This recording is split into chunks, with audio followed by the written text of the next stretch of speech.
দেশের আইন শৃঙ্খলা পরিস্থিতি নিয়ে সংসদে তীব্র উদ্বেগ ও ক্ষোভ প্রকাশ করেছেন স্বতন্ত্র সংসদ সদস্য রুমিন ফারহানা। সরকারের প্রথম 100 দিনের কার্যক্রম মূল্যায়ন করতে গিয়ে তিনি তুলে ধরেছেন হত্যা, অপহরণ, ছিনতাই, ডাকাতি এবং নারী নির্যাতনের উদ্বেগজনক পরিসংখ্যান। সোমবার ত্রয়োদশ জাতীয় সংসদের তৃতীয় অধিবেশনে 71 বিধিতে দাঁড়িয়ে দেওয়া বক্তব্যে রুমিন ফারহানা বলেন, সরকারের সাফল্য কিংবা ব্যর্থতা অনেকাংশে নির্ভর করে দুটি গুরুত্বপূর্ণ খাতের ওপর, অর্থনীতি ও আইন শৃঙ্খলা।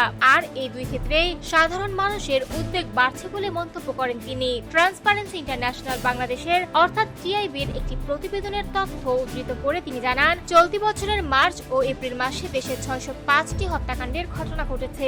একই সময়ে ছিনতাই হয়েছে 294টি, ডাকাতির ঘটনা 90টি এবং অপহরণের ঘটনা ঘটেছে 196টি। শুধু তাই নয়, পুলিশের উপর হামলার ঘটনা ঘটেছে 129টি এবং চুরির ঘটনা ঘটেছে 2214টি। এসব তথ্য তুলে ধরে তিনি বলেন, অপরাধের মাত্রা আশঙ্কাজনকভাবে বৃদ্ধি পেয়েছে, যা দেশের নিরাপত্তা পরিস্থিতি নিয়ে বড় প্রশ্ন তৈরি করছে।